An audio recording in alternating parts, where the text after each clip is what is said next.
This is Galaxy S24 and I'll show you how to turn on Always On Display option on this device. So first open the settings and then scroll down to lock screen and AD section. To activate Always On Display option, you should just click to the switcher.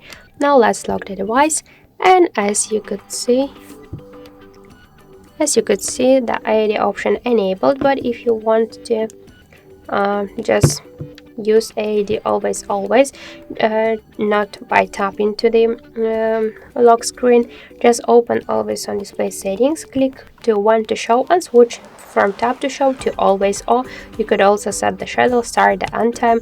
Also you could show it only for new notifications or just auto mode. So let's just use it always.